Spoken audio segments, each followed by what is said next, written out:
This is the mop-up. Venezuela's opposition leader, Maria Corina Machado, met with Donald Trump inside the Oval Office and tried to smooth his ruffled feathers by giving him her Nobel Peace Prize. But the Nobel Committee said, these are non-transferable. Trump doesn't care. He took it anyway. The Nobel Peace Prize, to Trump, it's like the presidency. He doesn't care if he wins it. He just wants it. Tom Homan, border czar, appearing on Fox News Thursday, said ICE is unpopular because, quote, we need to be better at messaging. No, you need to be better at not shooting women 3 times in the face and then getting caught on your body cam calling her an effing bitch while she lay dying. It's not a messaging problem. It's a shooting problem. And there's been another shooting by an ICE agent in Minneapolis. On Wednesday, an ICE agent reportedly shot a Venezuelan man who was allegedly resisting arrest. The Venezuelan man was shot in the leg.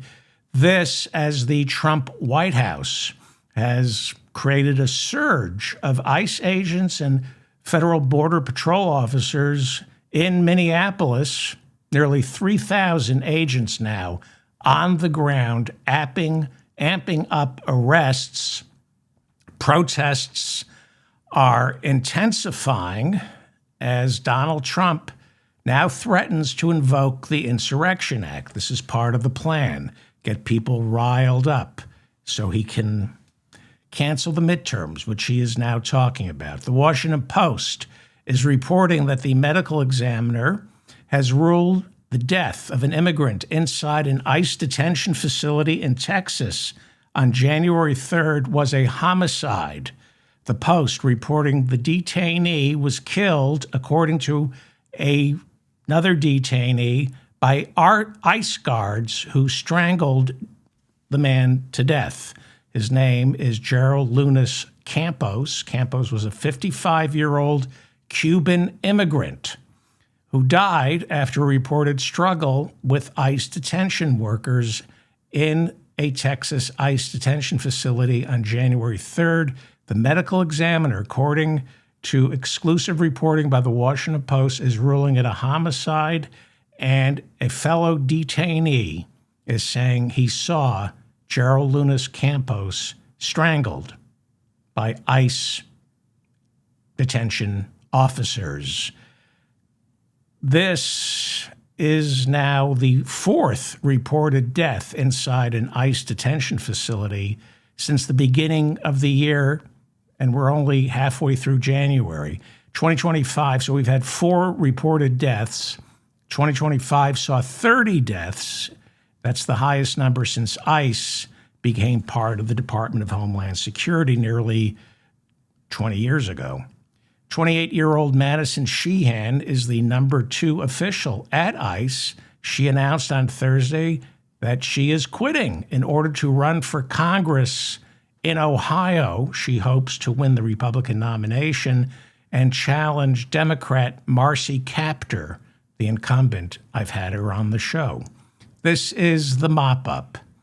It is estimated that last year, as Donald Trump ramped up his deportation efforts, more than 170 American citizens were scooped up and spent anywhere between a few hours to as much as a week, maybe more, inside an ICE detention facility. Now, remember, 90% of ICE detention facilities are for-profit, which means if you're accidentally brought in on, say, a Thursday, they will do everything they can to keep you there until Monday. They will slow walk the process of releasing you, even when you're an American citizen, because they can charge the government as much as $200 a day.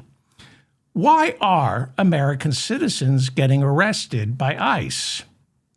Racial and/or ethnic profiling has been sanctioned by the Supreme Court thanks to a ruling in September where Justice Brett Kavanaugh wrote the concurring opinion giving ICE permission to stop people, demand papers from people who look or sound like immigrants from Mexico, Central, and South America.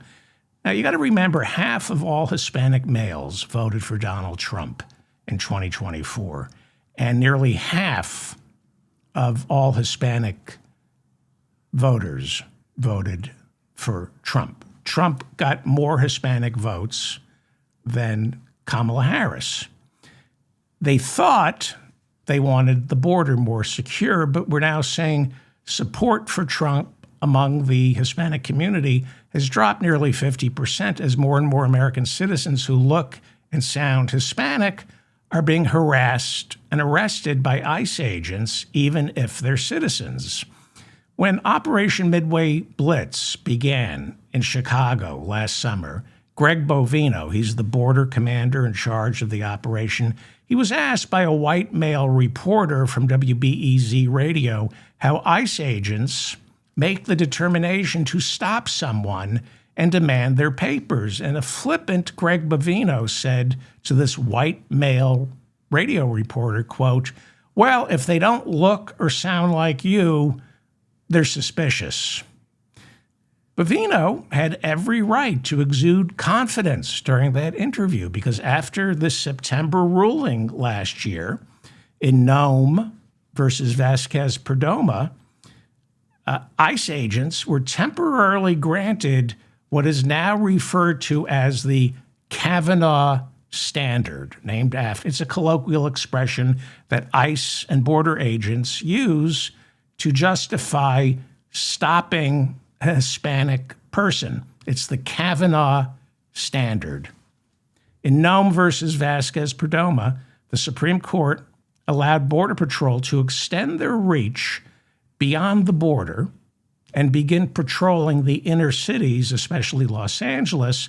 They were allowed to patrol Los Angeles, New York City, Chicago, with the same latitude granted to Border Patrol officers when they're guarding the border. Or to put it another way, the Supreme Court ruled that the border is now amorphous.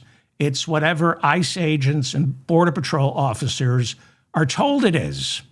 If Stephen Miller says the border's in Chicago or Charlotte or New York City, you can treat Hispanic people like they're trying to cross the Rio. Because of this ruling in September, Border Patrol and ICE agents, for the first time, have what seems like free rein to patrol the entire interior of the United States with the same ferocity they do the actual border. People like the ACLU and immigration activists complained that this ruling has given Stephen Miller, Tom Homan, Kristi Noem, and of course Donald Trump permission to deputize their entire border enforcement apparatus and turn it into what amounts to roving bands of police looking for anyone who looks or sounds like they might be Hispanic, like they might not be American. A president is generally granted plenty of latitude when it comes to immigration. And because of that, documented immigrants right now, men, women, children, are being removed before, after, sometimes even during an appearance before an immigration judge or doing an ICE check-in. These are not undocumented immigrants. They're not illegal. Trump just doesn't want them here. And because they're not U.S. citizens, he has expansive powers to remove them. Now, these are people who pay taxes. We've talked about this. They pay taxes, and that's why ICE requested tax records from the IRS. They wanted to get their hands on the returns from the millions of documented immigrants who pay billions into our treasury each year. Why does ICE want those tax returns? Because those records make it easier to find them.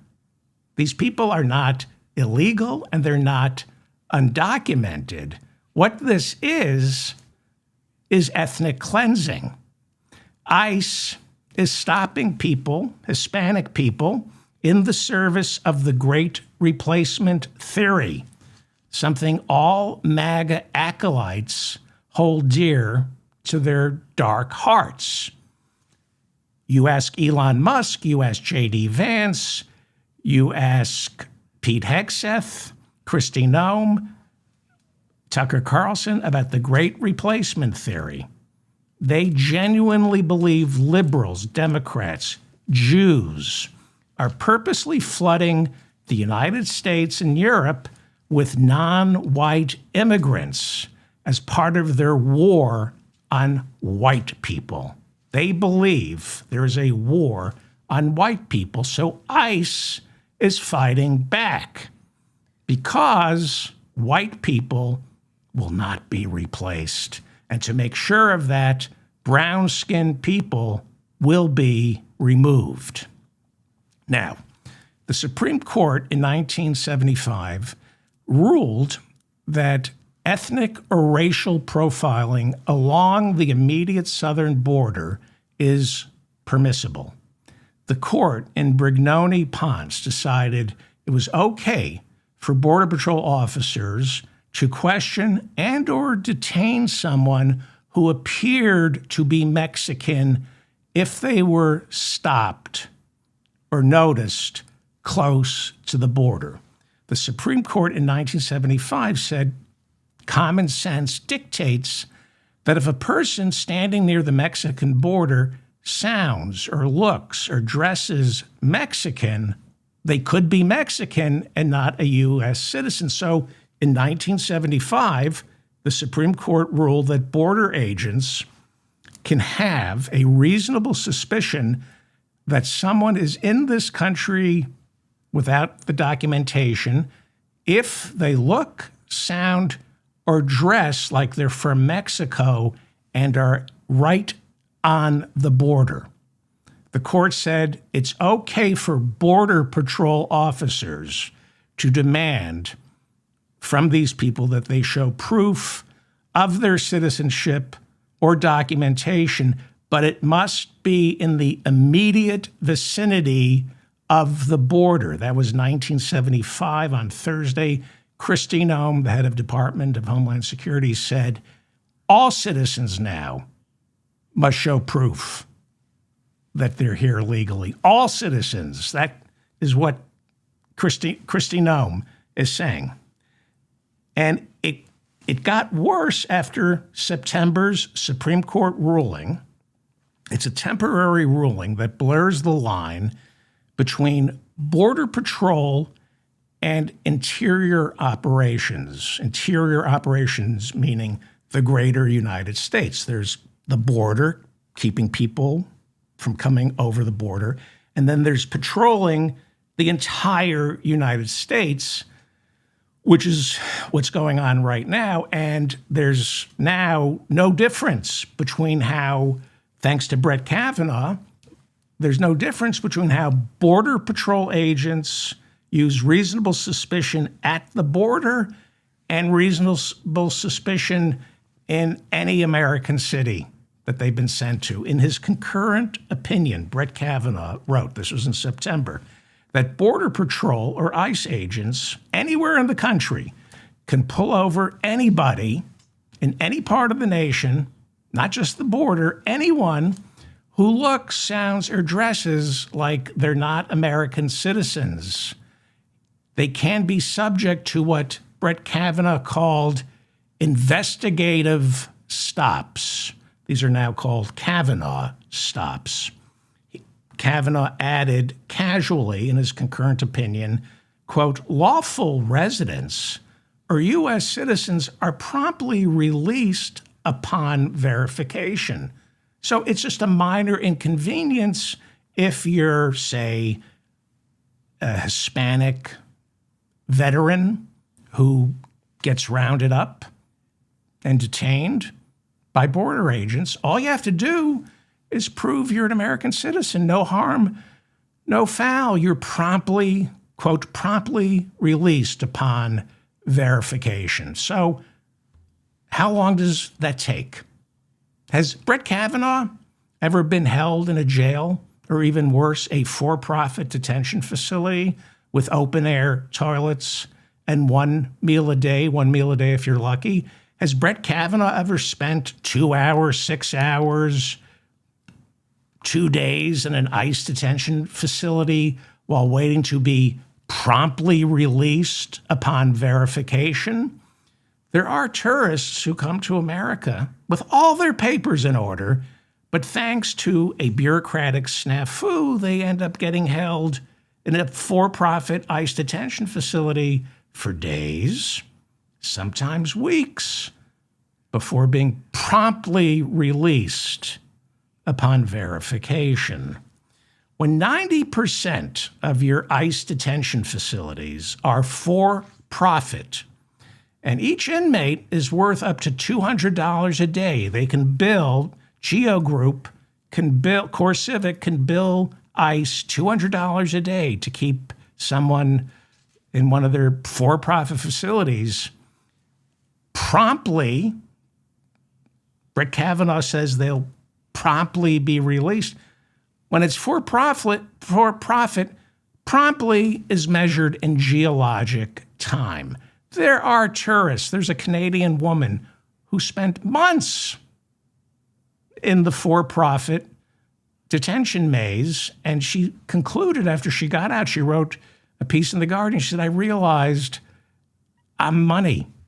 The longer they can keep me here and pretend the papers haven't gone through, the more they can bill the government. As I said, since the Supreme Court ruling in September, ICE agents demanding papers from anyone who looks Hispanic are now, these stops are colloquially called a Kavanaugh stop, named after Justice Brett Kavanaugh's concurrent opinion that it's now okay for ICE to perform an investigative interrogation and/or detention based on 6 factors, and topping that list, ethnic appearance. Remember Brett Kavanaugh?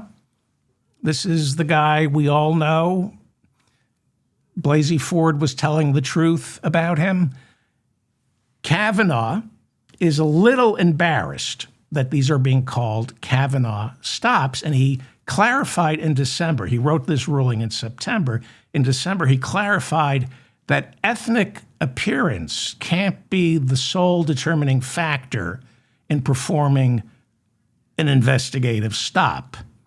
So there are 5 other standards outlined by this Supreme Court ruling and Brett Kavanaugh. So there is ethnic appearance. That's the first standard. Is an ICE agent allowed to stop somebody? The number one standard is, does he look Hispanic? The agent, then the other 5 are, the agent must consider whether the person only speaks Spanish or speaks English or speaks English with an accent. Do they have limited skills in speaking English? That's the third standard. Really, ICE agents are now testing our English skills. I'm sorry, you just ended a sentence with a preposition, you're coming with me. Which you can do that, by the way. You can end sentences with prepositions. They've changed the rules. That's true. The fourth is location. If the suspect is hanging out in a parking lot of, say, a Home Depot or Target, where immigrants offer their day labor services, that is one of the standards that fits a Kavanaugh stop. And what kind of work are they performing? If they're performing something called low paperwork jobs, that is one of the determining factors that a person may be in this country illegally and subject to a Kavanaugh stop.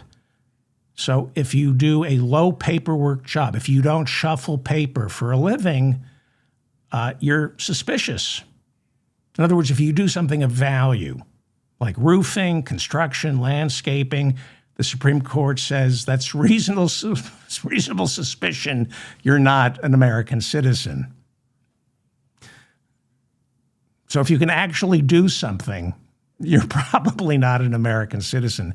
And the sixth standard is the person is living in a community with a high density of immigrants.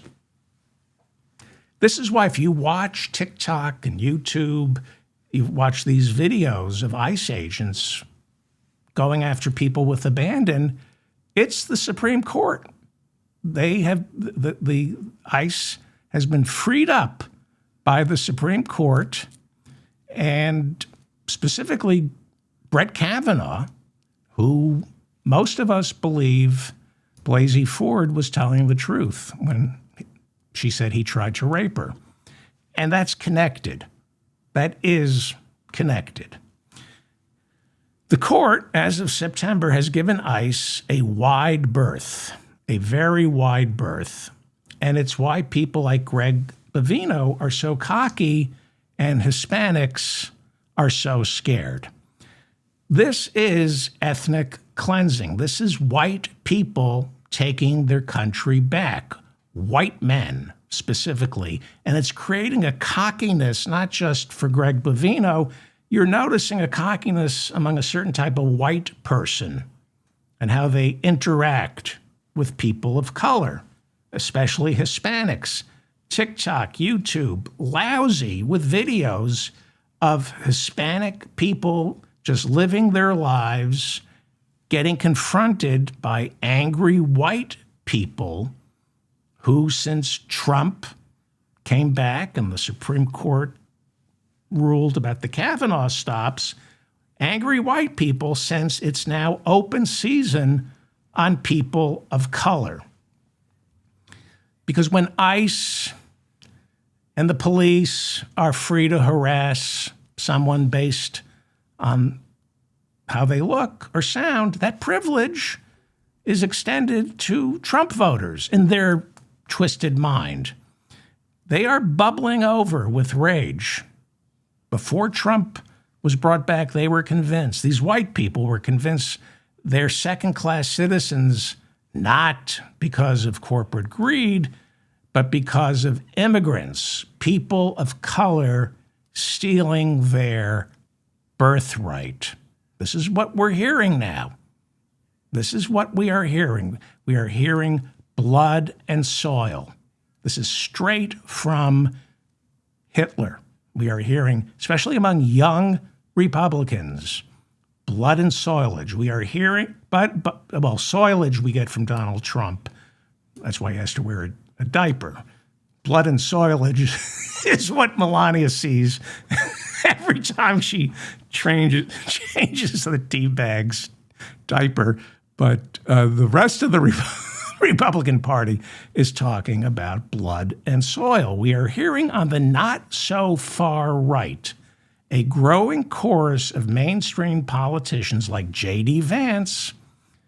We're hearing that Anglo-Protestants who can trace their ancestry back several generations are more American than those who are the children or grandchildren or great-grandchildren of immigrants. And this is creating major problems for conservative Republicans of color like Vivek Ramaswamy, who is currently seeking the Republican nomination for governor of Ohio. Now, you might remember in 2024, Vivek ran for president as both a Trump supplicant and Trump 2.0. Vivek's message was, if you can't vote for Trump, if he's convicted, if he's tied up in the courts, then vote for me. Vivek started his campaign in 2023. Do you remember 2023? Biden was president. It was a year before the 2024 elections. And in 2023, Trump was in a Trump storm, let's call it. It was a real Trump storm.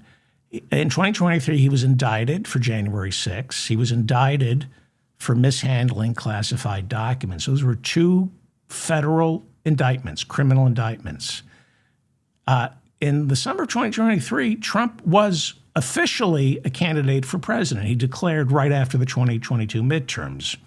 But nobody was quite sure he was going to get the nomination because of this legal morass. He led in the polls. But think about this. Try to remember 2023. And I'm going to go over this briefly. He is remarkable. He is remarkable. He was indicted in Washington, D.C. for January 6th. He was indicted in Georgia for January 6th, the RICO trial. He was indicted in Miami for mishandling classified documents. 3 criminal trials, 2023. He was indicted in Manhattan for hiding hush money payments to Stormy Daniels. He got convicted. He's now a felon because of that trial. All in 2023, those trials started. Those were 4 separate criminal trials going on or beginning in the summer of 2023 when Vivek Ramaswamy was running as Trump 2.0. You may not be able to get Trump. He may be in prison, but I'm just vote for me. So he not only had 4 criminal trials, he also had the E. Jean Carroll trial for defamation and sexual assault, plus the worst trial of them all, where his manhood was put on trial, the civil lawsuit filed by Letitia James, the Attorney General of New York State, accusing him of defrauding lenders out of hundreds and hundreds of millions of dollars. And he lost that. In 2024, the judge rose a bench trial. The judge ruled, of course, he misled lenders to the tune of hundreds and hundreds of millions of dollars. He was fined close to $500 million, couldn't post bond, proving he's not the rich man that he claims. That penalty has been thrown out by the state Supreme Court. It's Letitia James is challenging the state Supreme Court's ruling. She wants those fines reinstated. But what didn't get thrown out is Donald Trump defrauded lenders out of hundreds and hundreds of millions of dollars. That was what he had going in the summer of 2023. And a lot of people thought those were 6 major lawsuits, all revving up in the summer of 2023. And fools like me had no idea that that would only make him more popular with his base. It's truly remarkable what he bounced back from. I mean, Hitler only did time for the beer hole putsch. This is remarkable, the amount of crimes Trump was either convicted of or found civilly liable for, or never got to go on trial because he got elected president. So, I'm talking about Vivek Ramaswamy. The Republican Party is the party of the great replacement theory.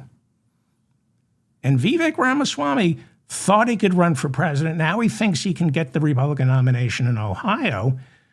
But no white guy in the Republican Party is going to get replaced by someone who looks like Vivek Ramaswamy. If Vivek is running against a white guy for the Republican nomination, the white guy's going to get it. The Republican Party is the party of the great replacement theory. Vivek is delusional, and he soldiered on until he lost the nomination, and he's soldiering on right now for the nomination for Republican governor of Ohio. He's arrogant, and he's delusional to the point where he thinks he can convince a party of racists, I'm one of you. He's sharp, so he thinks. He's tried to soothe the white man's fragile ego by declaring, this is what he did when he ran for president. He announced bigotry and prejudice in America doesn't exist. It's over. He accused Democrats of fanning the last burning embers of racism to keep it alive so they, Democrats, could benefit from identity politics. Vivek Ramaswamy proclaimed, there's no racism in the GOP because we're the party of Lincoln. He said it's the left, it's the Democrats who traffic in racism by constantly harping on the grievances of minority groups. This is how he thought he was going to get the nomination. He attacked Massachusetts House Democrat Ayanna Pressley. She's black. He accused her of being no different from the grand wizard of the KKK because of how she insists on putting race front and center. He courted the Republican vote by saying, you're not racist because racism doesn't exist. But if it does exist, it's the Democrats who are the racists because they keep bringing up the issue of race. He said the Black Lives Matter protesters, they're the racists. And who are they racist against? White people. So he was playing to the great replacement theory. Vivek deluded himself, and he's still deluding himself into believing Republican voters will like him because they are just like him. He's unwilling to admit they would never vote for someone who looks just like him because they don't like people like him. This was amazing. During an Iowa town hall in August of 2023. Now, remember that August of 2023, height of Donald Trump's legal problems. And it was 5 months before the Iowa caucuses. Again, nobody was certain Trump would get the nomination. Vivek said this at a town hall in Iowa in August of 2023. He was talking about white supremacy. I'm going to read you the quote. I'm sure the boogeyman white supremacist exists somewhere in America. I've just never met him, never seen one, never met one in my life, right? Maybe I'll meet a unicorn sooner than I'll meet a white supremacist. You were talking to white supremacists, Vivek. You were talking to a room of Iowa Republicans. So, if he's never met white supremacists, it's beginning to dawn on Vivek that there are white supremacists and they're in the Republican Party. He's gotten a pretty brutal lesson in white supremacy over the past year and a half. Now, Ramaswamy is a despicable, he's the pull the ladder up behind you person. His parents are from India. His mother did become a citizen. His father never became a U.S. citizen. But because Vivek Ramaswamy was born in the United States, birthright citizenship, he's a citizen. During the 2024 campaign, Vivek said, I agree with Donald Trump. We need to eliminate birthright citizenship. He's going to pull the ladder up behind him. He wants to get rid of birthright citizenship, even though he's the beneficiary of it, even though he, as well as J.D. Vance's wife, if they get rid of birthright citizenship, we're not going to, J.D. Vance's wife and Vivek aren't going to lose their citizenship, so what do they care? But people like them can no longer become citizens. Well, people like Vivek no longer becoming citizens. Yeah, sign me up for that.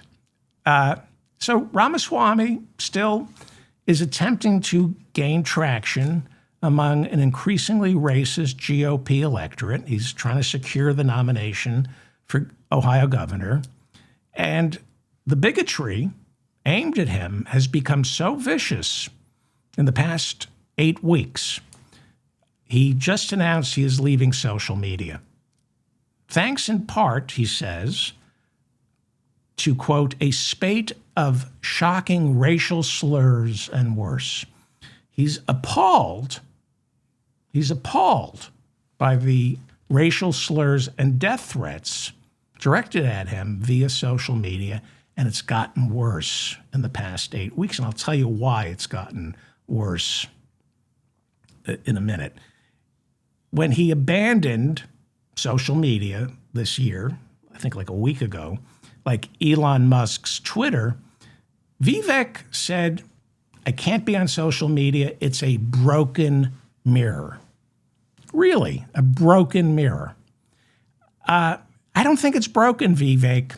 The anti-Indian hatred for you on social media coming from within the Republican Party, not the Democratic Party, that hatred we see on social media is an unbroken mirror accurately reflecting where your party is and who the people are whose votes you're courting in order to win the Ohio governor's nomination. I should mention, speaking of Twitter and Elon Musk, Musk owns Twitter, we forget, but this is another example of white supremacy in this administration and the Republican Party. Do you remember the Department of Government Efficiency was originally supposed to be the brainchild of Elon Musk and Vivek Ramaswamy? Do you remember this? It was going to be Elon and Vivek as co-chairs of DOGE. Trump, on November 12th, 2024, this was a week and a half after winning the election, he announced Vivek and Elon Musk would co-chair the Department of Government Efficiency. That arrangement lasted 69 days. Vivek was forced out on Inauguration Day. Why? Musk is not going to share the spotlight, especially with a person of color. Elon Musk is one of the biggest traffickers of the Great Replacement Theory. Right now, there's one person of color serving in the Trump cabinet. I think his name is Scott Turner. He's the head of HUD. This is an openly racist president with an openly racist vice president, J.D. Vance, and there's no room for people of color. You have J.D. Vance going to Germany in February of last year, lecturing the German parliament on freedom of speech and telling them the firewall prohibiting the Alternative for Germany party from joining the coalition government is oppression. He said the Alternative for Germany party, these are patriotic Germans who want to participate in your democracy. The Alternative for Germany party is made up of neo-Nazis who plotted an insurrection, by the way. It's made up of neo-Nazis who are calling for forced remigration, where Muslims have to be kicked out of Germany, citizen or not. That's Alternative for Germany's platform, to send Muslims out if they're citizens or not citizens. Elon Musk donated millions and continues to donate millions to the Alternative for Germany party. And he said the Germans have to stop feeling guilty about the Holocaust. And he promotes the Great Replacement Theory. And J.D. Vance promotes the Great Replacement Theory. Vivek Ramaswamy is discovering that he can have his Harvard undergrad degree, his Yale Law School pedigree. He can share Donald Trump's, Elon Musk's, J.D. Vance's contempt, Peter Thiel's contempt for the working class, but he will never be accepted by these oligarchs or servants like J.D. Vance of the oligarchs. He won't be accepted by them or Republican voters. I'm going to be watching the Ohio primary for governor, Republican. I would be very surprised if he gets any Republican votes. Among the people whose affection Vivek so desperately covets, those people look at him as living proof, the embodiment of the Great Replacement Theory. As far as this Republican Party is concerned, Vivek Ramaswamy is just another Indian taking work away from a more deserving white American. Republican voters listen to Vivek talk, and all they can see is an H-1B visa. But Vivek, well, he left social media, but he's still running for governor of Ohio. Ohio, this is the same state that 4 years ago elected J.D. Vance to the Senate. This is the same state where the number 2 person at ICE just announced she's leaving ICE to run for Congress in Ohio as a Republican, trying to unseat Democrat Marcy Kaptur. Ohio used to be blue. Then it turned purple. Then it turned red. Now it's turned white. Which is why Nick Fuentes is constantly mocking Vivek for thinking he can get elected governor of Ohio. Not only that, Nick Fuentes is now mocking openly Vivek Ramaswamy's Indian heritage. I won't repeat the taunts, but Nick Fuentes is a Holocaust denier. He hates women, he hates blacks, he hates Jews, he hates Arabs. He's a Nazi. He calls himself a Nazi. And here's the most amazing thing. He's a virgin. He's never had sex with a woman. That I find shocking. You would think women would be lining up at his door to have a chance to make love to a man who has no love in his heart. So, Nick Fuentes, you can no longer say about Nick Fuentes, he's not the Republican Party. He is the Republican Party. Nick Fuentes is, especially among young Republicans, you've seen the tweets from young Republicans. You see who the young Republicans of New York invite to speak. They invited an Alternative for Germany leader. It's no secret on Capitol Hill that young male Republican staffers all listen to and love Nick Fuentes. Tucker Carlson's brother reportedly loves Nick Fuentes. Do you ever listen? Do you ever see clips of Nick Fuentes and what he talks about? They are normalizing a Nazi within the Republican Party because he has political clout. Here is the odious Megyn Kelly talking to Tucker Carlson. Tucker Carlson had Nick Fuentes on his show. And here's Megyn Kelly normalizing Nick Fuentes. He's very interesting and he's very smart. And on a lot of things, there is value to be derived from that guy's messaging. I'm sorry, but he actually has a lot of things he talks about that you're like, oh, this is not a bad point about our country. The Holocaust didn't exist. I'm not going to repeat this stuff. He says, he was on Piers Morgan saying, I'm so effing tired of not being able to talk about how cool Hitler was and how right Hitler was. That would be Megyn Kelly normalizing Nick Fuentes. This is the same Megyn Kelly who got fired from NBC because she didn't understand what was wrong with white people wearing blackface. She spent her previous tenure on Fox News insisting Jesus and Santa were white. And I won't even discuss Tucker Carlson. Not even worth it.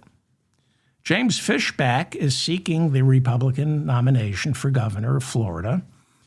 This month, he openly mocked Vivek Ramaswamy's Indian heritage, questioning his hygiene. Apparently that they believe that he asked if Vivek wears shoes. He asked if he knows how to use a fork. He's playing to a Republican crowd, and they're laughing, and everybody's defending it, going, well, it's just a joke. It's just a joke. Really? Because are the people making those jokes or laughing at those jokes, will they be voting for Vivek Ramaswamy for governor of Ohio? Nick Fuentes is not only making those jokes, he's traveling to Ohio to make certain Ramaswamy doesn't get the Republican nomination for governor. So when you have politicians making fun of Vivek Ramaswamy, questioning his hygiene, does he wear shoes? Does he eat with his hands? You tell me it's just a joke, and I say, do the people telling that joke or laughing at that joke, are they going to vote for Vivek? And if they're not going to vote for Vivek, it's not just a joke. It's not just a joke. Last week, during an interview with the New York Times, Donald Trump said of the civil rights movement, quote, well, I think that a lot of people were very badly treated. White people were I'm almost going to start laughing. I just can't believe a United States president said this. This civil rights movement, I think that a lot of people were very badly treated. So I'm thinking when I read, a lot of like Sheriff Bull Connor hosing down civil rights protesters, sicking the German shepherds on them. No. According to Trump, white people were very badly treated. So I would say that in that way, they were not invited to go into a university or a college, white people, because of the civil rights movement. It hurt a lot of people that deserve to go to a college or deserve to get a job were unable to get a job because of the civil rights movement, unquote. This is exactly what he and the entire Republican Party believe, openly now. You know, it started, you all know this, with the Southern Strategy, 1968, Richard Nixon, Law and Order, dog whistles. Then you got Reagan starting his presidential campaign in Philadelphia, Mississippi, the site of Sherman and Cheney, the civil rights workers being killed, dog whistling, talking about states' rights in Philadelphia, Mississippi. He's saying that's, talking about the welfare queen, the non-existent welfare queen. Those are dog whistles. The dog whistles have gone. Now it's just, they're saying it out in the open. So they use the civil rights movement as a cudgel against Democrats and a way to justify racism because white people are the victims. They're saying we're not racists. We just feel that by giving jobs and an education, opening up colleges to black people, white people lost out. Because in their minds, well, they're racists, and they believe the universe is limited because they're limited. Donald Trump, this is so telling. He was asked, do you exercise? He said, no, I don't exercise because I believe humans have a limited number of heartbeats. And he said, why use up all your heartbeats on the treadmill? He believes that. He believes the universe is limited, that life is a zero-sum game.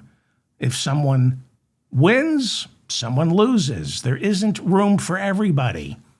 He believes you have a limited number of heartbeats. The universe is limited.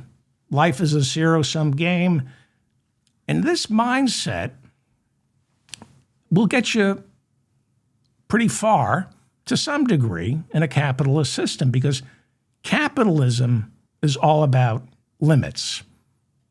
Capitalism thrives with scarcity because there's only value in scarcity, which means work and opportunity must be scarce, otherwise it has no value. And that would be value for the people who are seeking work and opportunity. See, the people at the top want work, jobs, and opportunity to be scarce. They want us to fight for opportunity, to fight for a job. And then they want us to show gratitude for a job or for an opportunity. And how do we show gratitude? By not demanding to be paid what we're worth. If everybody can find a job, if everybody has an opportunity, the workers aren't so gracious. They ask for things. So they want a zero-sum game. They want a limited number of heartbeats. That's how it works in a capitalist society. So they will never admit, the oligarchs are never going to admit what their game is, so they use the civil rights movement to deflect blame away from the oligarchs, the inherent nature of capitalism. They deflect it towards people of color. Thanks to the civil rights movement, if you're white and you're struggling, it's not the greed of the oligarchs, it's the people of color who are stealing your jobs and your opportunity because of the civil rights movement. A lot of people believe this because they get caught in the game. They believe the game. Like the education game. Get into a good school.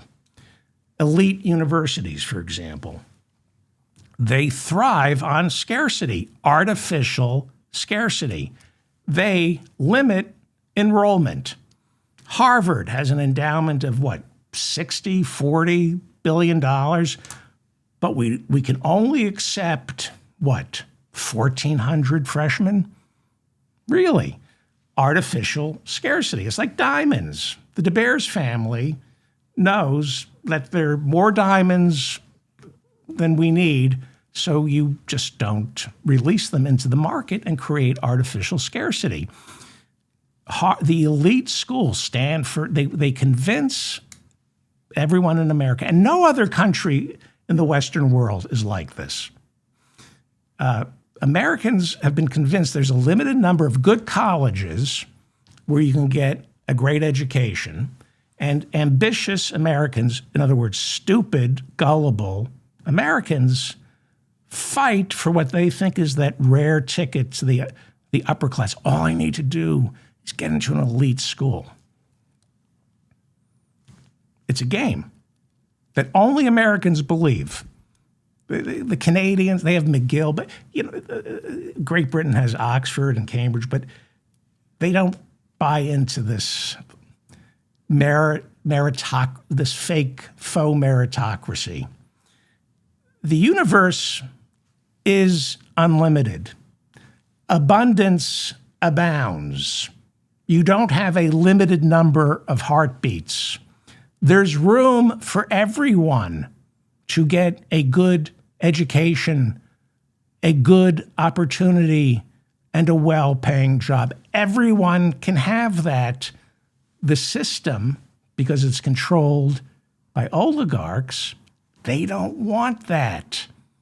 They don't want that. They don't want workers with a sense of entitlement. They don't want workers to be able to say, I don't need this job.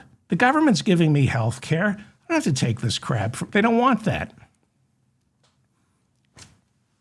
So what you have, especially in the Republican Party, are people like Trump looking for any excuse to keep wages down.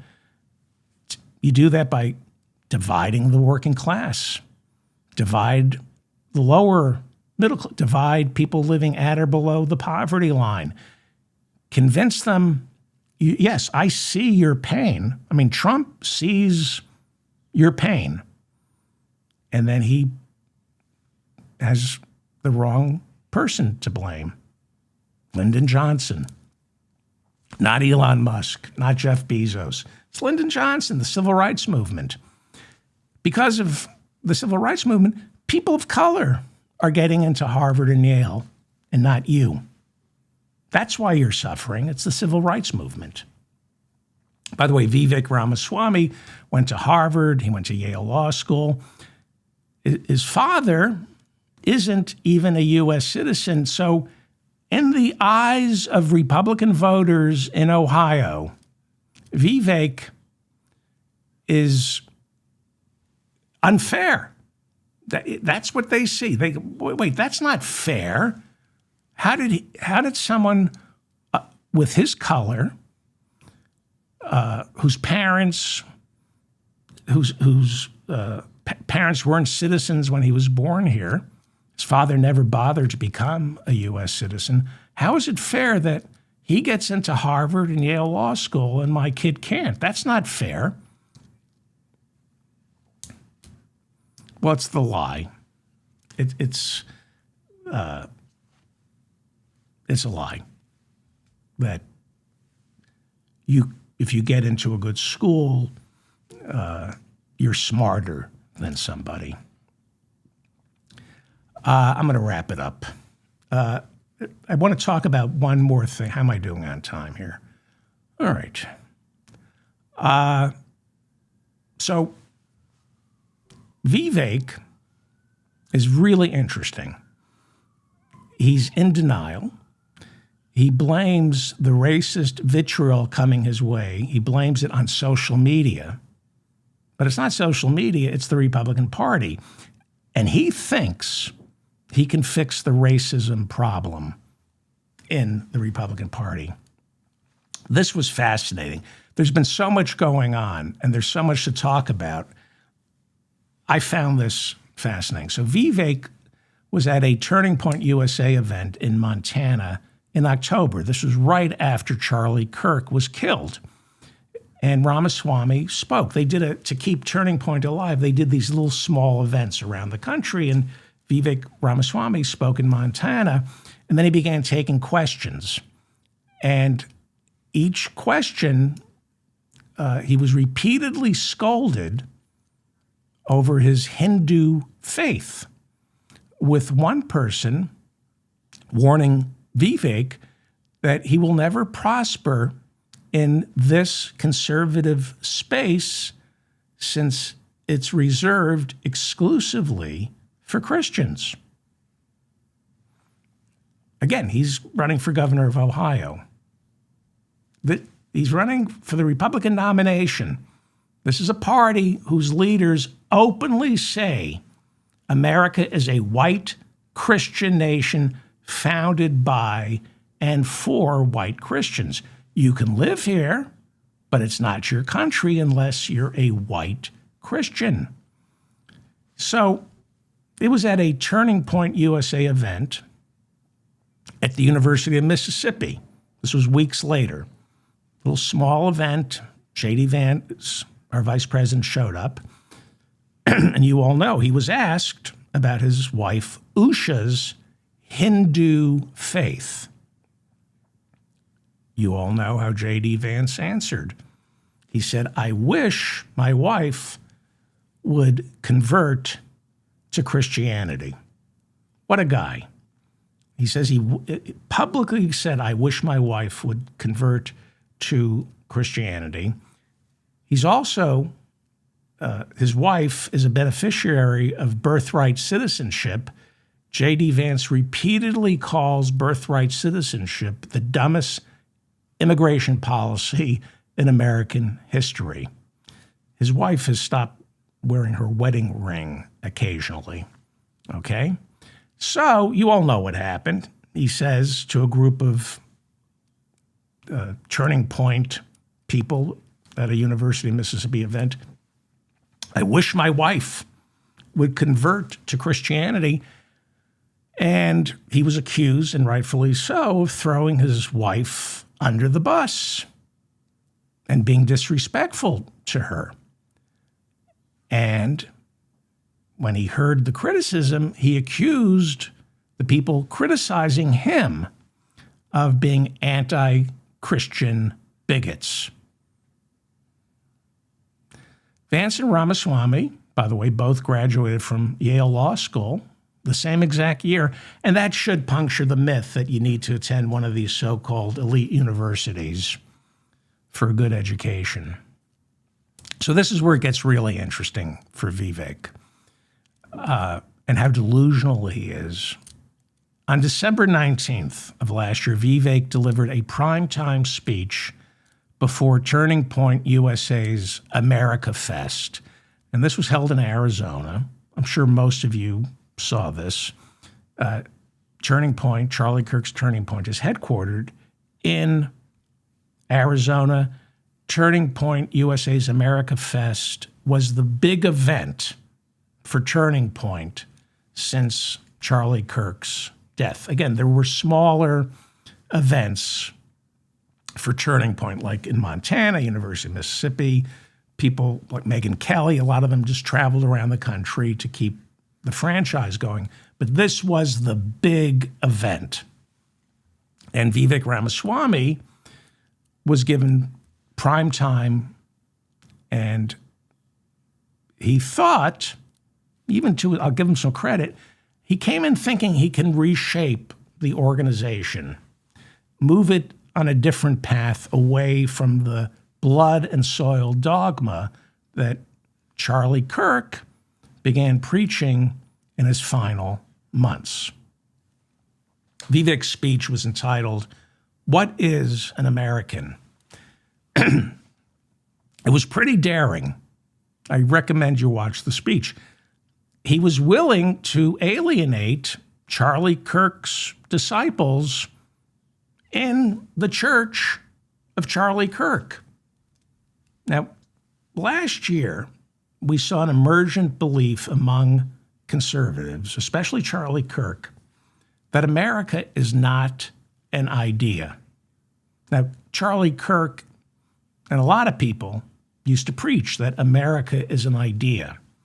But Charlie Kirk rejected last year the idea that America is an idea in favor of a more nativist stance, where he said being an American isn't an idea in your head, it's in your blood and soil.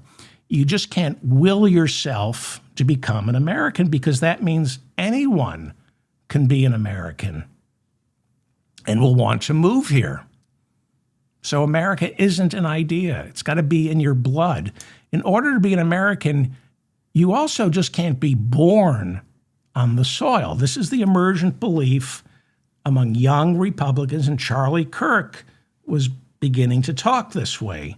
He was saying you can't just be born on American soil.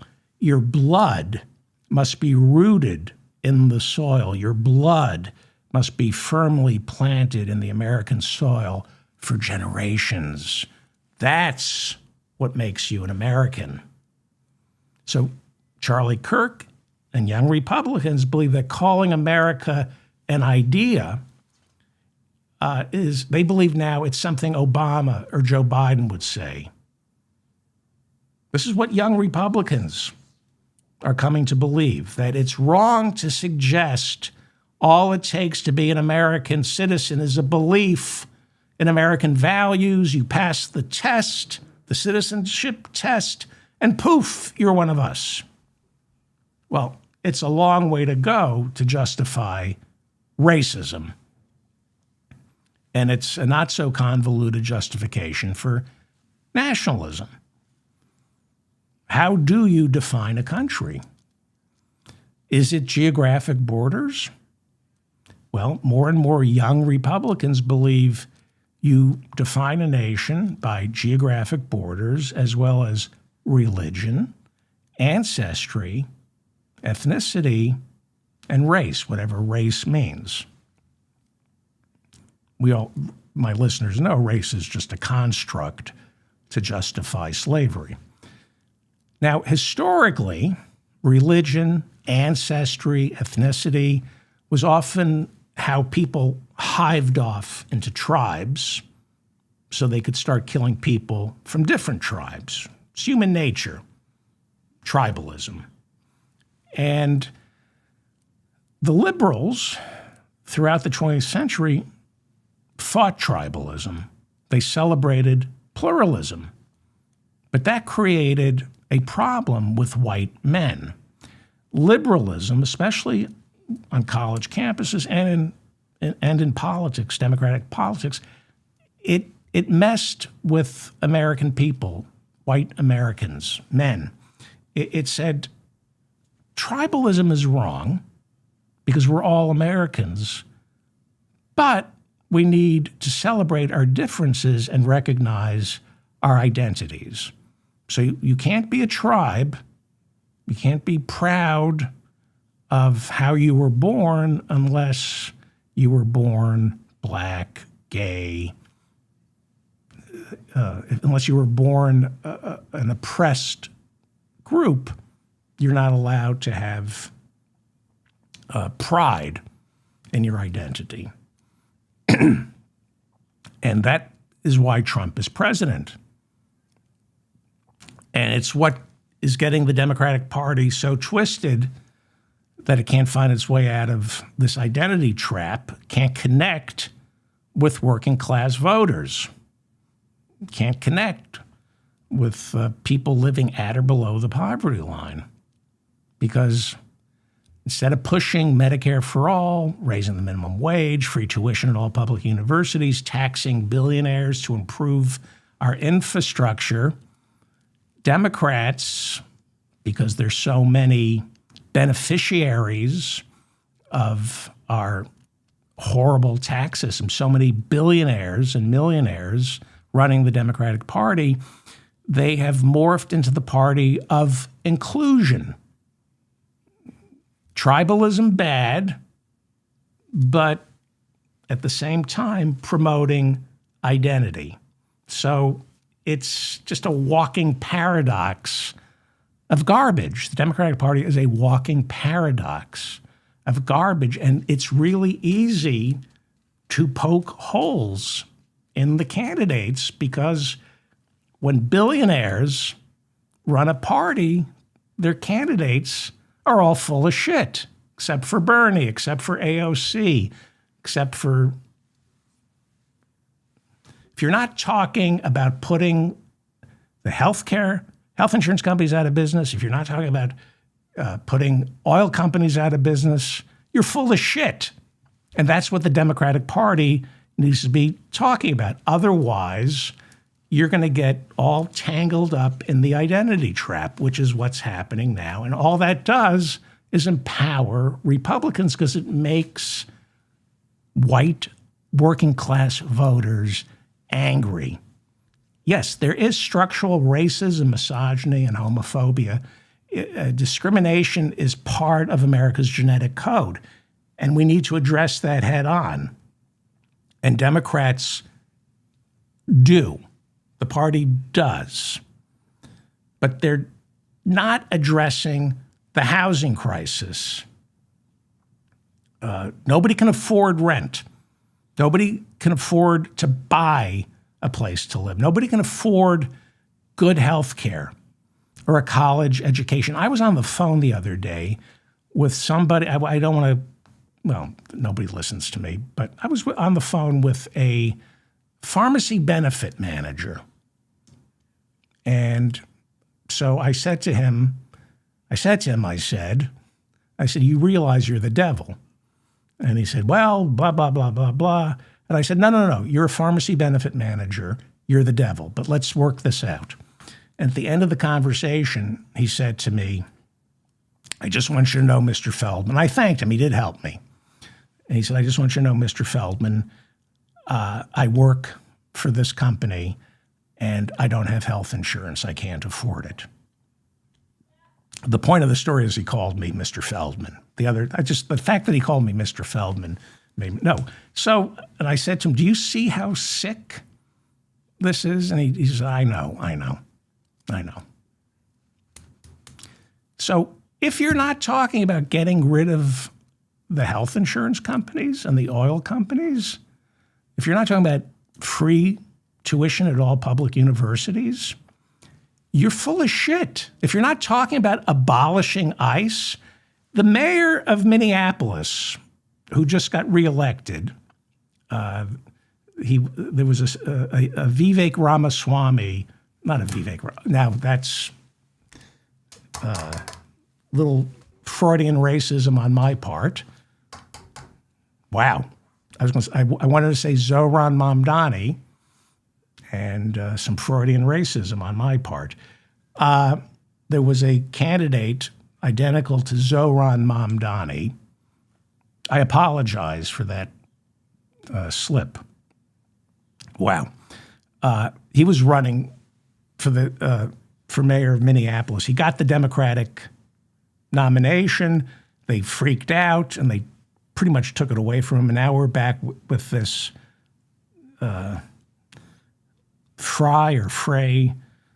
Glenn Frey from the Eagles is the mayor of Minneapolis. Anyway, here's the thing about the mayor of Minneapolis. And this is why I don't curse on this show. When he said, get the F out, ICE needs to get the F out of Minneapolis. Ooh. And the minute I heard, and then he says, this is bull. And I thought, if you're cursing, you don't have any plans. This guy, Frey, was asked, should we abolish ICE? He said, no. That's why he curses. That's why he has to resort to spectacle, because he has no ideas. If you're a Democratic mayor of Minneapolis and you are not calling for the abolition of ICE, you're full of crap. And so you have to use the F word, because that's all you can offer is spectacle. That's why I don't curse on this show. I have ideas.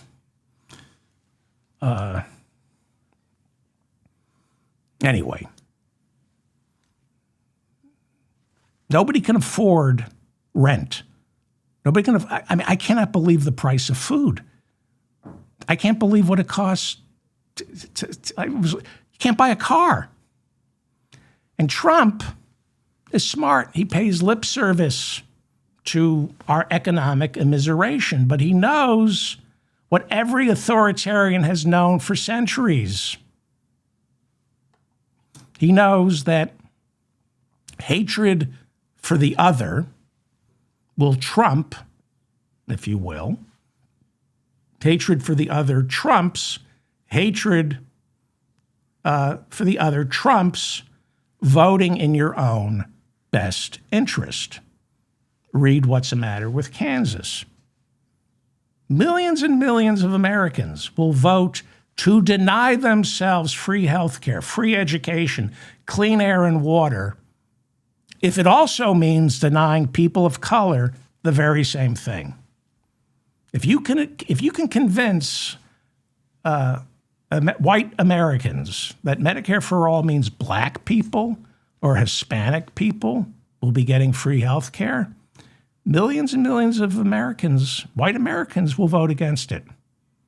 That's how powerful tribalism and racism is, always has been, and Trump knows that. In his final months, Charlie Kirk, as I said, rejected the idea of America being an idea. He said it has to be more than an idea. He said it's a shared lineage, a shared culture, shared values. Being an American means being someone who can trace their ancestry to the American soil. And the rest, we're just visitors, with or without citizenship. You can't just come here, pass a test, and say, I'm an American. We're more than an idea. We're a tribe, an ethnicity, a religion, and a race, whatever race means. Now, trust me on this. The midterms are in full bloom. By the time October rolls around, Trump, who understands the appetites of Republican voters more than anybody else, he will see to it that this election will be about tribalism, ethnicity, race, and religion. Healthcare, climate change, inflation, unemployment, the economy. You'll watch the news and you will hear how the Republicans are polling horribly on the things that matter. But Trump is banking on fear, hatred, fear of the other, hatred for the other, and contempt for the other. That's more important for Republicans than education, health care, affordable housing. You know, he claims to be against identity politics, but he got elected as an identitarian. He's going to convince a lot of white voters that they are under attack, not by United Healthcare, not by the billionaires who refuse to pay taxes or they won't pay taxes or a livable wage. You're not under attack by the billionaires who are jacking up profits by jacking up prices. He will convince millions and millions of white Republicans you're under attack because people of color are taking your job. Gay people are converting your child. Transgender athletes are exposing themselves in your daughter's locker room.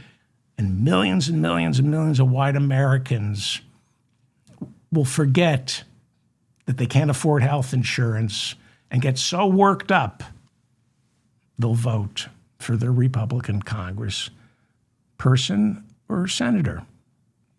And as I keep saying, the problem Democrats have is they won't go where they need to be. When Trump says transgender athletes, Schumer has to say Medicare for all. When J.D. Vance says Haitian immigrants are stealing our pets and turning them into food, Hakeem Jeffries has to say raise the minimum wage to $20 an hour, free tuition at all public universities. Otherwise, politically speaking, you can't bank on the voters turning on Trump and the Republican Party because they do turn on Trump. They do turn on the Republican Party until they're faced with the alternative. And then they come home to the Republican Party. Even though they hate Trump, even though they hate Mike Johnson, they're not so fond of the Democrats. Polling says otherwise. There is hopeful polling. So, all right. I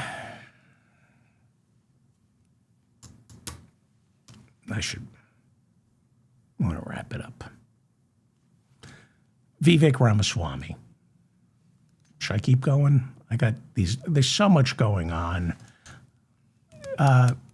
His speech, it was pretty remarkable. He spoke at the big Turning Point event in December in Arizona. It was the first big one since Kirk's death.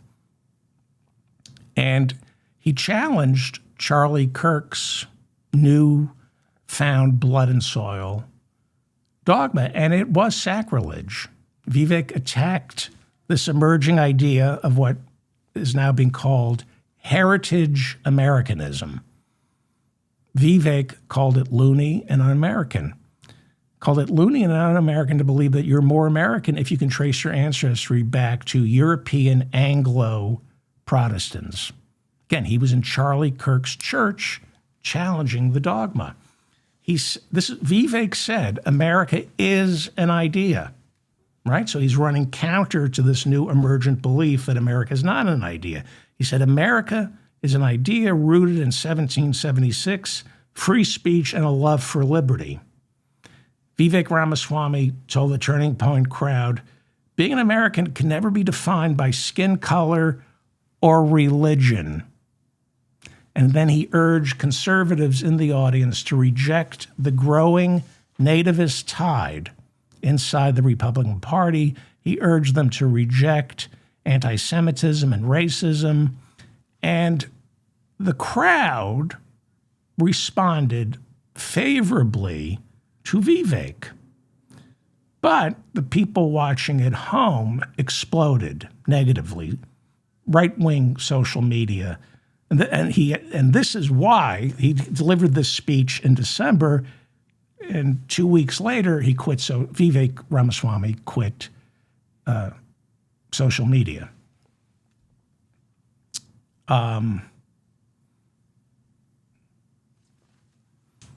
He's finding something. He said, "I've never seen the white supremacist boogeyman." Vivek is being introduced to the white supremacists, and he's discovering that bigotry and intolerance in the Republican Party isn't, as they say in Silicon Valley, a bug. It's a feature. And it's going to get worse. It already is. Trump and the Republican Party they have nothing else to offer other than white grievance. And these ICE raids, which is white grievance. It's not about making you feel safe. It's not about cracking down on immigration. It's white grievance. It's ethnic cleansing. You cannot diminish the role the Great Replacement Theory plays in conservative politics.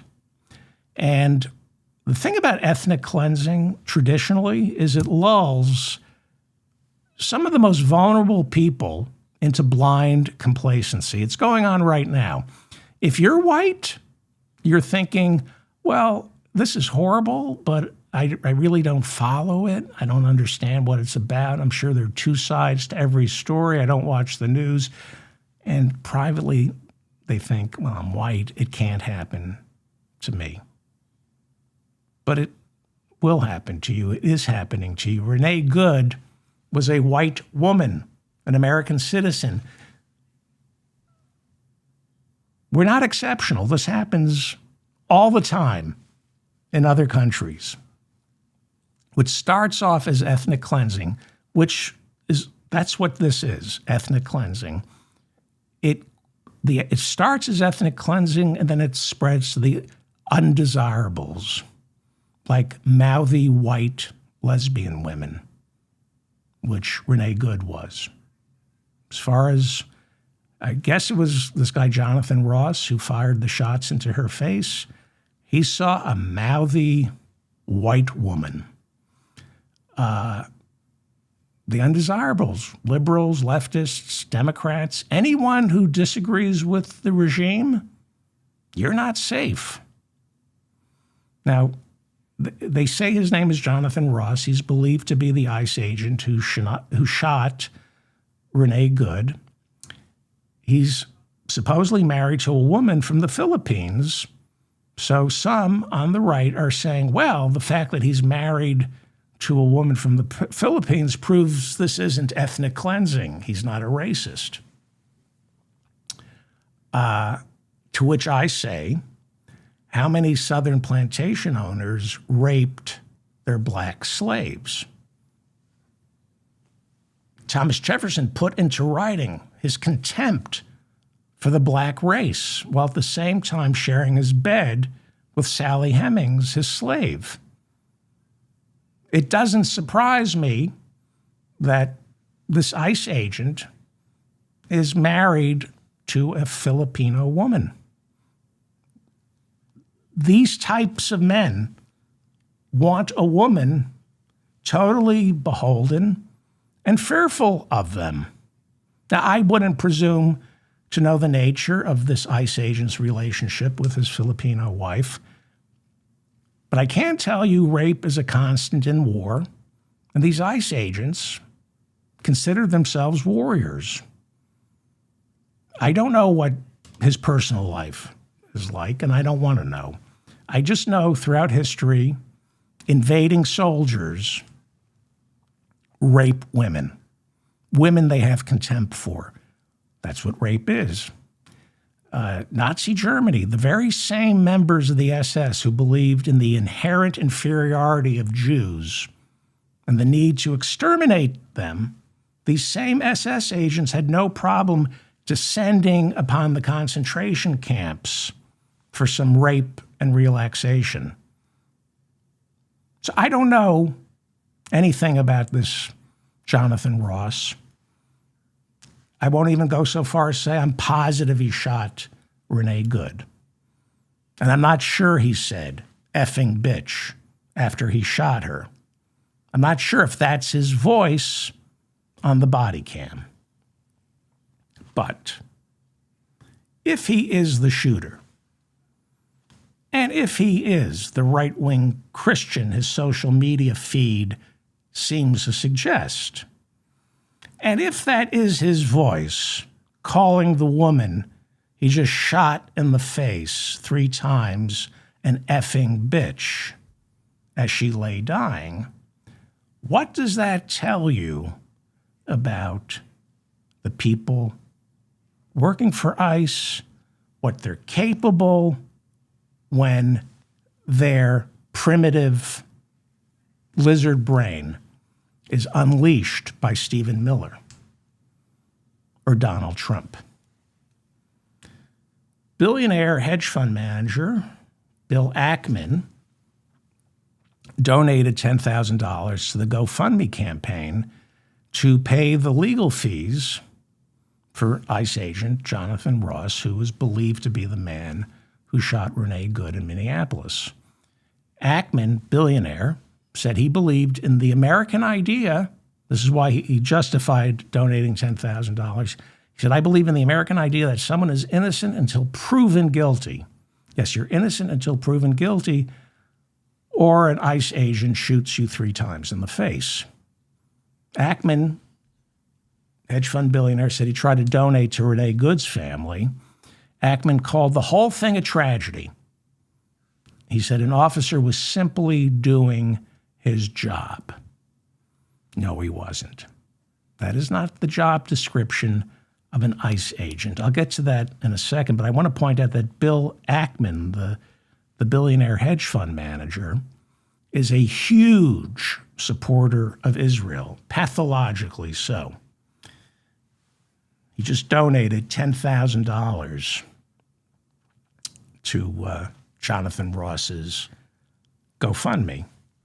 Jacqueline Sweet writes over at The Intercept that the GoFundMe campaign, Bill Ackman, billionaire hedge fund manager, big supporter of Israel, that he donated 10 grand to this GoFundMe campaign that was set up by Michigan resident Clyde Emmons, whose Facebook account is littered with anti-Semitic imagery and Nazi memes. So there are now 2 separate fundraising sites for Jonathan Ross, the ICE agent who supposedly shot Renee Good. Together, they top $1 million. So Jonathan Ross is now a millionaire.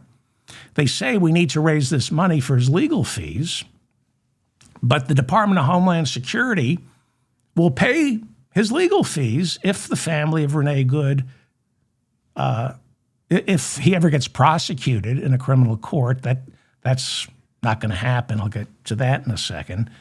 But the government pays all his legal fees if he's found civilly liable. If Renee Good's family sues him and he's found civilly liable for wrongful death, the Department of Homeland Security pays his legal fees and they pay the civil damages, not him. So what did he need a GoFundMe and a Give, Send, Go campaign? He's got $1 million. Where's that going to go? It's not going to go to legal fees.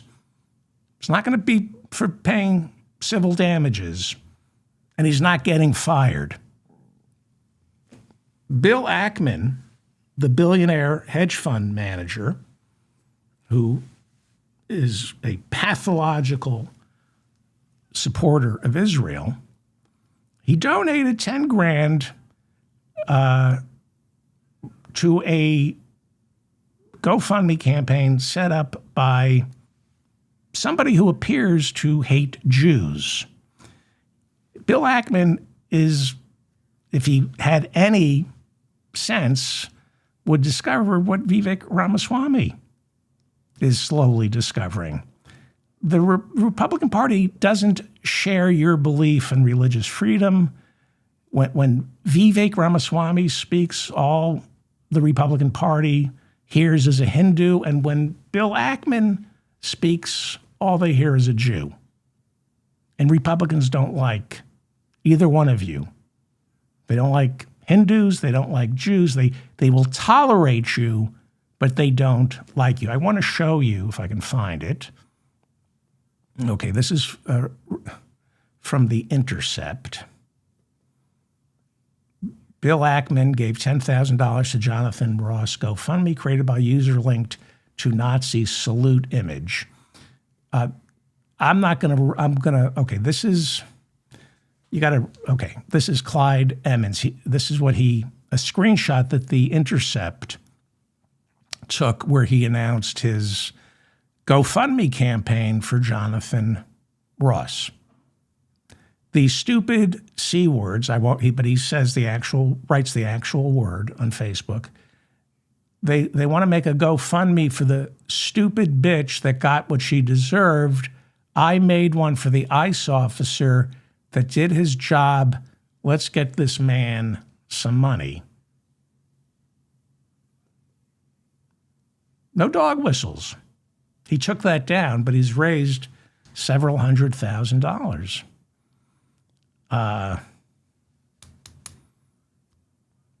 He's not going to be prosecuted. The Department of Justice, the FBI, took the case away from the state of from the state of Minnesota. They said it's not your jurisdiction. And the DOJ said it's not putting its Civil Rights Division on the case. Normally, in a shooting like this, the Civil Rights Division of the Department of Justice is called in because they have forensic experts who can examine shootings like this and determine what really happened. Not going to happen. Justice Department has no interest in finding out whether or not Renee Good's civil rights were violated. 4 attorneys assigned to the Department of Justice's Civil Rights Division in Washington, D.C., quit this week after they were told there will be no investigation into this ICE agent's use of force. Todd Blanche, he used to be Donald Trump's criminal defense attorney. He's now the deputy attorney general. He said there's no need for the Justice Department to get involved. He said the FBI is investigating the shooting. And what are they doing? What is the FBI doing? They're looking into Renee Good's past as an activist. That's what the FBI is doing. They're looking into the training that the victim had she trained to protest ICE. So they're looking into whether that might have been criminal or not. The Assistant Attorney General for Civil Rights, Harmeet Dillon, told her staff that if you're worried, ICE is conducting an internal review to determine whether this agent acted improperly. Meanwhile, 6 attorneys assigned to the U.S. Attorney's Office in Minneapolis, these are federal attorneys, they quit this week after they were ordered not to investigate Jonathan Ross, but to investigate Renee Goods, the victim. They were told to look into her activist ties. Well, Bill Ackman, the hedge fund billionaire, said he donated $10,000 to Jonathan Ross's GoFundMe because the whole thing is a tragedy, and Jonathan Ross was just an ICE agent doing his job. No, he wasn't. ICE falls under the Department of Homeland Security's purview. And since 2023, it has been official policy for ICE agents to refrain from standing in front of a vehicle to block it from driving away. It looks like he was temporarily standing in front of Renee Good's vehicle. That violates Homeland Security policy. One 25-year veteran of Homeland Security, told Barry Weiss's CBS News, quote, "I never ever wanted to be intentionally in front of the vehicle. You're never supposed to be in front of the vehicle." It's also against Department of Homeland Security to discharge your weapon in order to stop a car from driving away. You're not even allowed to shoot at the, some people say, well, why didn't he shoot the tires? You're not allowed to shoot at the tires. Not the face, not the tires. You're not allowed to discharge your weapon and fire at a car that is driving off. The use of force policy for ICE explicitly states the only time an ICE agent can fire their weapon at someone inside a car is when the person behind the wheel is about to use deadly force. This is the Garner standard. I talked about this in a previous episode. I cut that piece out. You can find it on YouTube. The Supreme Court ruled in 1985 that law enforcement cannot shoot at a suspect who is fleeing the scene of a crime unless that suspect is armed and is a danger to the community. The shooting of Renee Good merits a civil rights investigation because she was not fleeing the scene of a crime. And more importantly, when she was shot in the face, she was never a threat to the ICE agent or the community. Now, they're doing everything they can to besmirch her, portray her as a radical leftist. We're hearing that she took training on how to interfere legally with ICE operations. It is not a crime to legally interfere with ICE operations, like blowing a whistle or videotaping ICE agents. That's not interfering with ICE agents.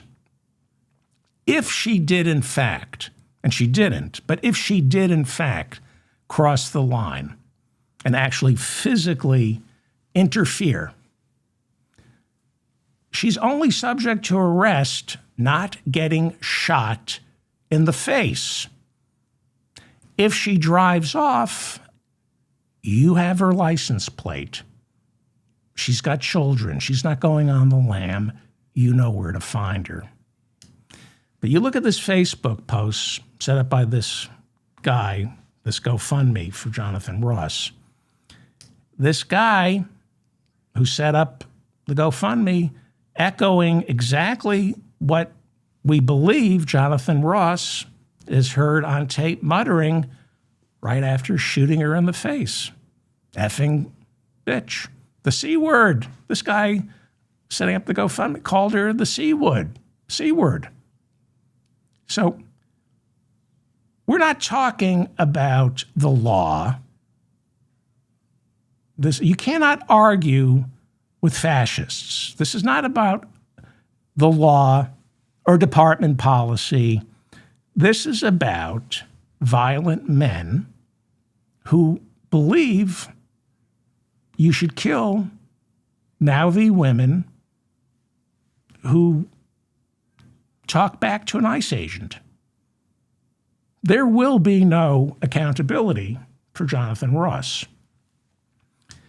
Barry Weiss's CBS News is now reporting that despite the uptick in both ICE raids and blatant disregard for Department of Homeland Security policy, more and more shots getting fired by ICE agents. In the past year, Greg Bovino telling CBS News, not a single ICE agent has been disciplined in the past year. And they're not going to be. They are not. They are revving. Trump is revving the ICE agents up because he wants to invoke the Insurrection Act. It's going to get worse. The lower courts, especially in Illinois, tried to rein in ICE near the end of last year, a federal judge in Chicago began monitoring Operation Midway Blitz, even going so far as to demand that Greg Bovino meet with her at the end of each day. But her ruling was overturned. She ordered Greg Bovino to wear a body camera. That was overturned. She ordered ICE agents in Illinois to wear their badge numbers so they could be identified. That was overturned. ICE agents were not allowed to arrest peaceful protesters or fire tear gas at protesters. That was all overturned. It was these rulings were in response to a lawsuit filed by several Chicago civil rights groups, including the ACLU. And those people who filed that lawsuit are not appealing the rulings that overturned this judge because they're afraid of the Seventh Circuit Court. They're afraid that the Seventh Circuit Court will set a precedent that sides with ICE. They're afraid that the Seventh Circuit Court will give ICE official policy to use tear gas whenever they want to target peaceful protesters. This is leaving civilians more vulnerable and ICE agents feeling more invincible. So there are no injunctions.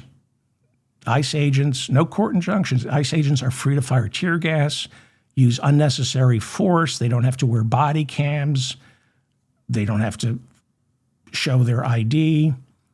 They don't have to obey anything other than their commanding officer's sense of morality. If there's one person who has orchestrated this entire crackdown, it is Deputy White House Chief of Staff Stephen Miller. He invented, along with Tom Homan, the family separation policy back during the first Trump administration. Now, according to Miles Taylor, who was Department of Homeland Security's chief of staff back in 2018, Stephen Miller, in a meeting, asked why the Coast Guard couldn't just open fire on a boat filled with migrants heading to the United States. Miles Taylor put this in a book that was published in 2023, and we were all shocked that anybody would suggest that the Coast Guard open fire on a boat filled with migrants. And now, how many boats have been taken out by Pete Hegseth? Alleged drug dealers. It is Stephen Miller who ordered ICE field commanders last year. He brought them into the White House and berated them. He said, arrest everyone. Just anyone who's not an American citizen, arrest them. It is Stephen Miller who ordered ICE field commanders grab the immigrants, grab them when they're doing their ICE check-ins, grab them inside churches, grab them outside Home Depots. And one of the ICE field commanders said, well, what if they're not criminals? And Stephen Miller reportedly blew up and said, I don't care if they're criminals. I want them all rounded up and I want them out of here by any means necessary. I want numbers on the board. This is ethnic cleansing. This is fighting the Great Replacement by removing people of color. Here is Stephen Miller on Fox News warning the governor of Illinois that ICE will arrest him, Governor Pritzker, if Governor Pritzker interferes with immigration enforcement. So, in light of Renee Good's killing, Stephen Miller, Tom Homan, Kristi Noem, Trump, they have told Border Patrol agents, ICE, don't worry, you have what they call absolute immunity. Now they have qualified immunity. This is why it's going to get worse. Here's Stephen Miller. To all ICE officers, you have federal immunity in the conduct of your duties.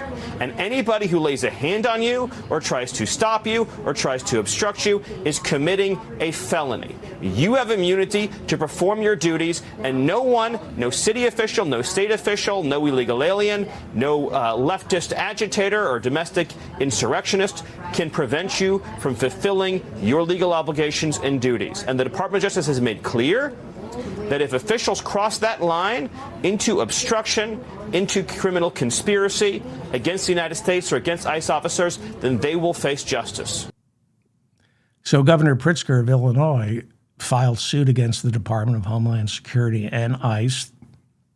He's asking a judge to order an end to the ICE raids in Chicago. A similar suit has been filed by the state of Minnesota. Governor Pritzker of Illinois has encouraged citizens to monitor ICE, to use your cell phone and record everything they do. And here you have Stephen Miller warning that Pritzker is part of a criminal conspiracy. In the past month, Stephen Miller called it sedition. And he said the Department of Justice will have no qualms. You just heard him say the Department of Justice will have no qualms arresting any governor or mayor who gets in the way of ICE. House Democrat LaMonica McIver represents New Jersey's 10th congressional district. She was indicted by the Trump Justice Department last year for allegedly assaulting a border agent when her arm brushed up against him while she was trying to inspect a for-profit detention center in her district. New York City Comptroller Brad Lander, Milwaukee County Judge Hannah Dugan, Newark Mayor Ras Baraka are just some of the government officials arrested either by ICE or federal officials who accuse them of interfering with ICE. On December 5th, Arizona House Democrat Adelita Grijalva was pepper sprayed in the face and shoved by ICE agents while she was protesting an ICE raid of Taco Gyro, a restaurant in Tucson, Arizona, that she frequents. Democrats are calling for hearings to find out why ICE agents pepper sprayed a United States Congresswoman.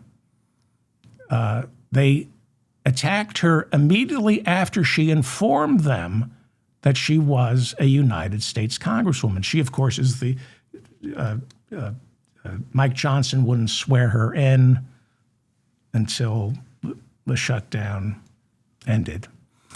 Tricia McLaughlin is the Department of Homeland Security spokesperson. She said of Grijalva, Congresswoman Grijalva, presenting oneself as a member of Congress doesn't give you the right to obstruct law enforcement.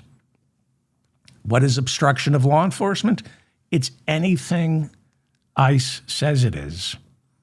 Tricia McLaughlin added ICE agents were assaulted by a mob that the Congresswoman chose to join. Congresswoman Grijalva now calling ICE a lawless agency. So because the Justice Department isn't looking into the shooting of Renee Good, while at the same time blocking Minneapolis police and Minnesota police from doing so, they said you have no, Kristi Noem said you have no jurisdiction. ICE agents right now are freed up to express their anger verbally and physically without fear of prosecution, because this Justice Department is not going to prosecute them. And there are reports of misogyny since the shooting getting worse. The language that ICE agents direct at female protesters, it has gotten worse because the Trump administration hasn't emboldened them. So Stephen Miller is not a lawyer, and he's wrong when he says ICE agents have absolute immunity. in the context of performing their jobs. Yes, they have absolute immunity so long as Pam Bondi is running the Justice Department. But shooting someone in the face 3 times is not performing your job. Theoretically, ICE agents do not have absolute immunity. They have qualified immunity. Theoretically, state prosecutors in Minneapolis could begin an investigation into the shooting.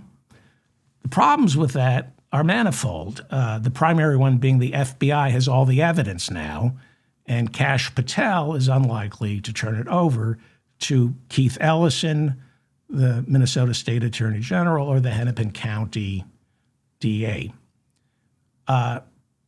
So the state of Minneapolis, the state of Minnesota, could begin prosecution of this Jonathan Ross guy, but Ross could then go before a judge and insist that his crime was performed under the color of the law, and that entitles him to have his state prosecution moved into a federal courtroom. So that would be the first thing that would happen. Is it would be if the state or the county began prosecuting Jonathan Ross, he would have every right to have it moved into a federal courtroom. That means the state of Minnesota or the Hennepin County DA would still be the prosecutor. You'd still have the local DA or the state prosecutor doing the prosecuting, but it would be in a federal courtroom. State law would be in effect. It would just take place inside a federal courtroom. You might remember before the Fulton County RICO trial was thrown out in its entirety last month, Mark Meadows, Donald Trump's chief of staff on January 6, he was one of the 19 indicted in that RICO trial. He filed a motion to have his trial removed from Fulton County and bumped up to a federal courtroom. But after hearings were held, a judge ruled the case would remain in Fulton County. That case got thrown out last month. Supposedly, Fani Willis would have still been the prosecutor. It would have been tried in a federal courtroom where the jury pool would be different. Wouldn't be a Fulton County jury pool. So Mark Meadows and presumably Trump would get a more favorable verdict. So Minnesota Attorney General Keith Ellison, or the Hennepin County DA, I think her name is Moriarty. Theoretically, they can reopen this investigation and put Ross on trial. It's unlikely because it would take years. It's going to wind its way through the courts, get bumped up to a federal courtroom, and Ross, whoever did the shooting, will claim qualified immunity, means he can't be prosecuted. In the end, this is all political. Because if this were the Biden Justice Department, this guy would be on trial.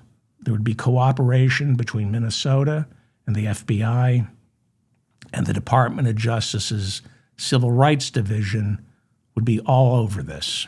Instead, the Department of Justice is investigating the victim and her wife to prove they are part of a network of criminal leftists.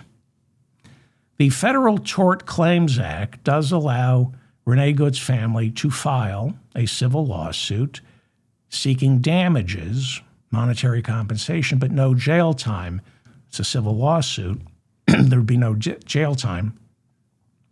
But they could get compensatory damages, arguing that this officer violated Renee Good's Fourth Amendment rights by using inappropriate and excessive force.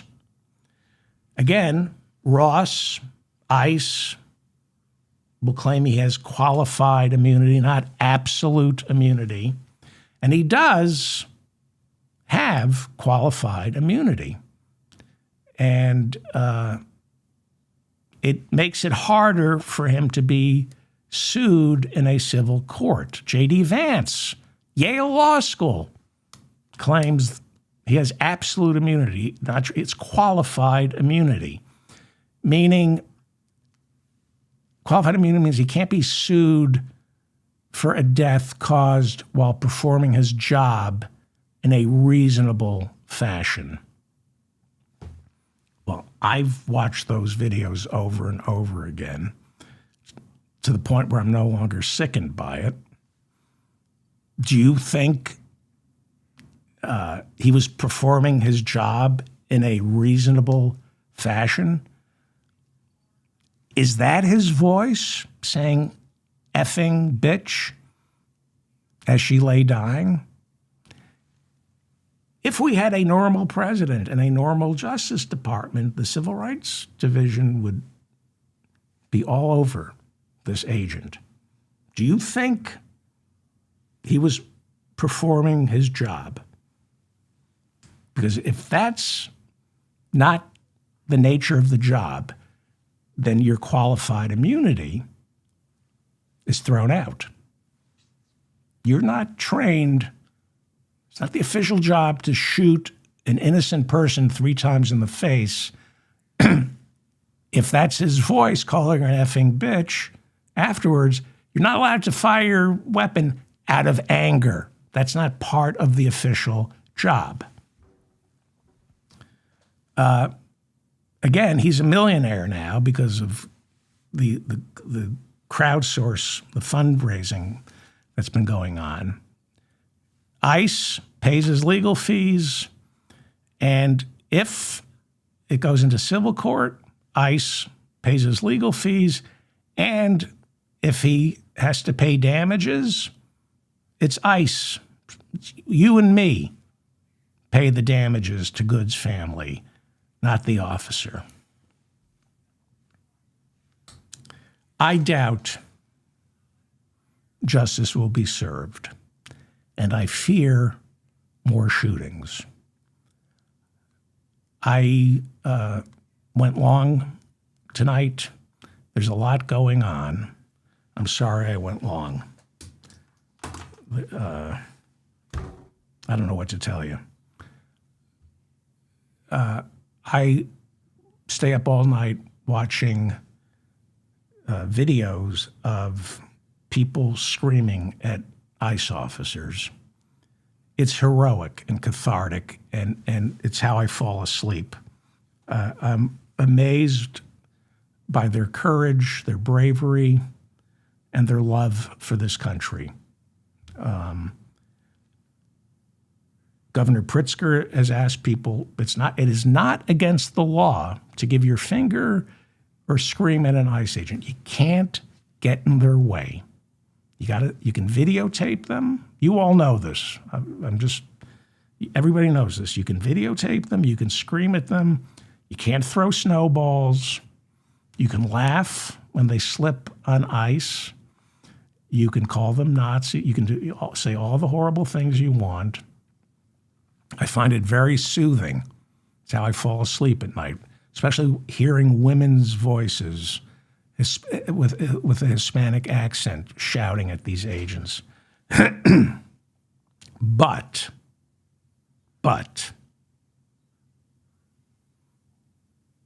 it's not safe. It's not safe.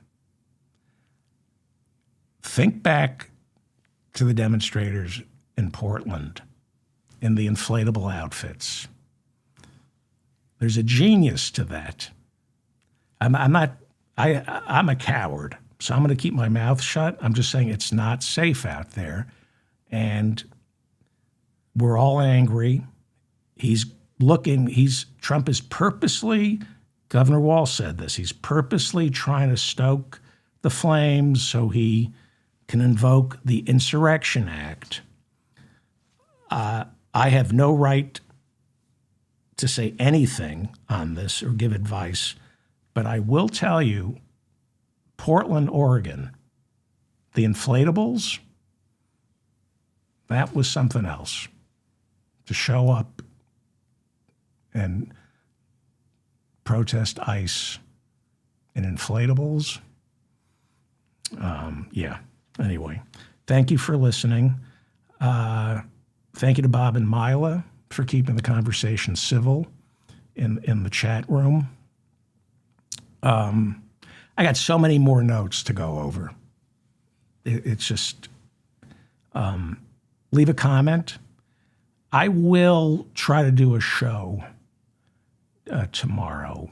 You know, I spend a lot of time on graphics for this show, and I could do more shows if I didn't obsess on the graphics. Let me know what you think. All right. Hang in there, stay safe, take care of somebody. Find somebody who needs your help, and that will heal you.